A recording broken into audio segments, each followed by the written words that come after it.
Ba'zan bitta xato butun hayotni ostin-ustun qilib yuborar ekan.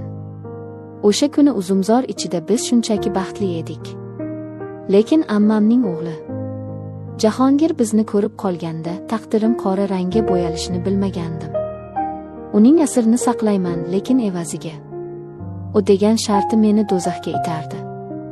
Ikki olov orasida qolganimda tanamda paydo bo'lgan o'sha kichkina jon, u kimdanligini bilmaslik azobi meni yeb bitirdi.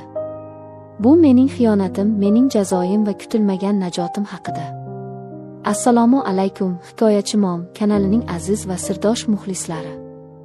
Bugungi hikoyamiz yoshlikdagi xatolar, majburiyat ostidagi tanlovlar va taqdirning kutilmagan burilishlari haqida. Agar siz ham inson qalbining eng chuqur sirlarini tinglashni istasangiz, videoga like bosing va kanalimizga obuna bo'ling. Biz boshladik. Yozning jazirama kunlari edi. Osmon musaffo, quyosh charaqlab turardi. Lekin mening hayotimda qora bulutlar paydo bo'lish arafasida edi. Men yigitimni sevardim. Bizning uchrashuvlarimiz sirli, ammo pokiza edi. Har doimgidek ammamning hovlisi ortidagi eski uzumzorga bordik. Bu joy tinch, odam oyog'i yetmaydigan pana joy edi. Uzum barglari orasidan tushayotgan quyosh nurlari ostida biz kelajagimiz haqida orzu qilardik, kulishardik. To'satdan orqamizdan sovuq va tanish ovoz eshitildi. Nima qilib o'tiribsizlar bu yerda? Yuragim to'xtab qolayozdi. O'girilib qarasam, Jahongir, ammamning o'g'li. Uning ko'zlarida g'azab, hayrat va yana qandaydir tushuniksiz uchqun bor edi.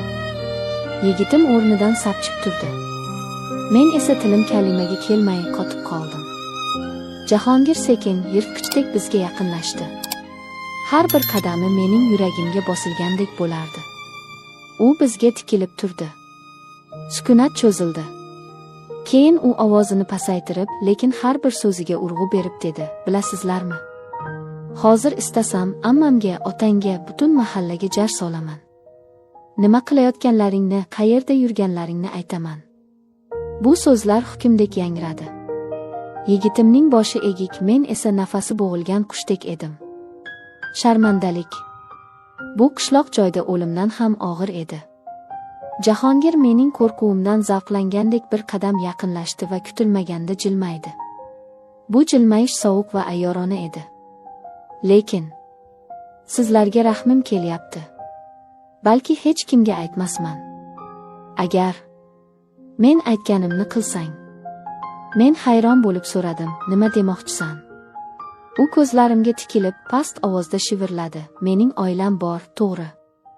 Lekin sen menga ko'proq yoqib qolding. Yigiting esa mayli, u turaversin. Agar xohlasang, bu sir oramizda qoladi. Ammo rad qilsang, ertaga ertalab hamma biladi." Dahshat. Bu ochiqchasiga shantaj edi. U meni qo'rqitib o'z maqsadiga yetmoqchi edi. Men yigitimga qaradim. U chorasiz edi. Jahongir esa g'alabasiga amin bo'lib mag'rur turardi. Ichimda g'azab, nafrat va qo'rquv aralashib ketdi. Lekin sharmandalikdan qo'rquv ustun keldi. Men sekin boshimni egdim. Bu mening roziligim, mening mag'lubiyatim edi. Jahongir yelkamga qo'lini qo'ydi. Uning qo'li og'ir va yoqimsiz edi. "Ajoyib qaror", dedi u. "Afsuslanmaysan. O'sha kundan boshlab hayotim do'zaxga aylandi." U kechalari menga yozadigan, yashirin uchrashuvlar belgilaydigan bo'ldi. Boshida men o'zimni iflos, xiyonatkor his qilardim. Har safar uning yoniga borish men uchun o'limdek edi. Lekin inson tabiati qiziq ekan. Vaqt o'tgan sari uning yashirin ehtirosi, taqiqlangan munosabatning xavfli sehri meni o'z domiga torta boshladi. Jahongir bilan o'tgan tunlar, ular ham hayajonli, ham og'riqli edi. Men ikki xil hayot yashay boshladim. Kunduzi yigitim bilan pokiza muhabbat, tunda esa Jahongir bilan yashirin, gunohli ehtiros. Yigitim hech narsani sezmasdi yoki sezsa ham aytmasdi. Lekin uning ko'zlarida savol bor edi: hammasi joyidami? Men senga yetarli emasmanmi? Bu savollar vijdonimni kemirardi. Men yolg'on gapirishga, o'zimni oqlashga majbur edim. Jahongir esa, u menga bog'lanib qoldi. Bu shunchaki o'yin emas, ehtiyojga aylandi. Uning rashki, talabchanligi kuchaydi. Bir tun u meni chaqirdi. Jiddiy edi. Bilasanmi, dedi u. Men seni endi faqat o'zimniki deb bilaman. Bo'lishni istamayman. Yigitingga ayt yoki o'zim aytaman. Men sendan voz kecholmayman. Bu so'zlar yuragimni muzlatib yubordi. O'yin tugagan edi. Endi haqiqiy hayot, haqiqiy tanlov boshlangandi. Oradan haftalar o'tdi. Men tanamdagi g'alati o'zgarishlarni seza boshladim. Bosh aylanishi, ko'ngil aynishi, sababsiz yig'lash. Qo'rquv ichimni kemirardi. Do'kon oldidan o'tayotib sotib oldim. Uyda, vannaxonada titroq qo'llarim bilan testni qildim. 2 chiziq. Dunyo ko'zimga qorong'u bo'lib ketdi. Men homilador edim. Lekin kimdan? Yigitim bilan ham, Jahongir bilan ham bir vaqtda munosabatda edim. Hisoblab ko'rdim. Muddatlar chalkashib ketgandi. Bu bola, u mening gunohim mevasi edi. Jahongir bilan ko'rishdim. U yuzimga qarab darrov tushundi. Ko'zlaring boshqacha. Nima bo'ldi, so'radi u. Men yig'lab yubordim. Men homiladorman. Lekin kimdanligini bilmayman. Jahongir chuqur nafas oldi. Uning yuzidagi ifoda o'zgardi. Unda qo'rquv, pushaymonlik va qochish istagi paydo bo'ldi. Endi yashirishning foydasi yo'q. Haqiqat baribir chiqadi, dedi u va ketdi. 2 kun o'tib u yana chaqirdi. Men tayyor emasman, dedi u ko'zlarini olib qochib. Bu o'yin edi. Endi esa bu hayot. Men bu yukni ko'tara olmayman. Oilam bor. U meni tashlab ketdi. Eng og'ir paytimda meni jar yoqasiga itargan inson meni yolg'iz qoldirdi. Yigitimga aytish. Bu eng qiyini edi. Men unga bor haqiqatni aytdim. U menga tikilib turdi. Ko'zlarida yosh emas, cheksiz bir dard bor edi. Men seni sevardim. Lekin endi ishonolmayman, dedi u va burilib ketdi. U mening yuragimni ham o'zi bilan olib ketdi. Men yolg'iz qoldim. Qornim kattalashgani sari gap so'zlar ko'paydi. Qarindoshlar yuz o'girdi, mahalla pichirlashdi. Buzuq degan tamg'a bosildi.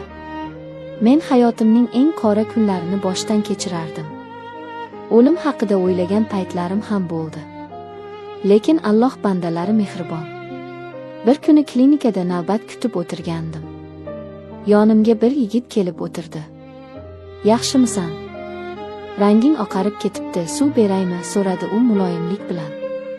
Bu oddiy e'tibor edi, lekin men uchun bu cho'layotgan odamga tashlangan qutqaruv halqasidek tuyuldi. Ismi Farruh ekan. U mening o'tmishimni, xatolarimni bilmasdi. U men bilan shunchaki inson sifatida gaplashdi. Uning ko'zlarida hukm yo'q edi, faqat tushunish va iliqlik bor edi. Biz tez-tez ko'rishadigan bo'ldik. U meni tinglardi, dardimni olardi.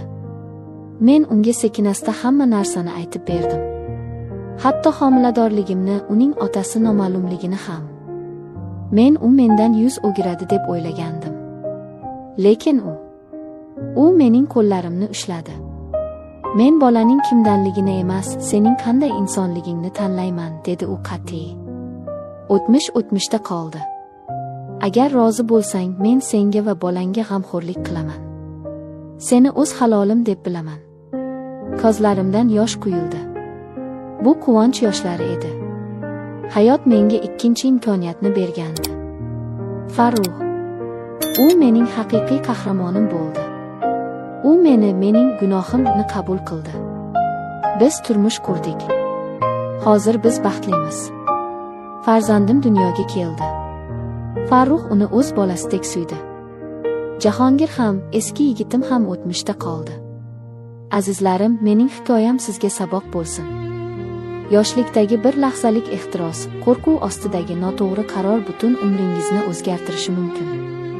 Hech qachon birovning tahdidiga, shantajiga uchmang.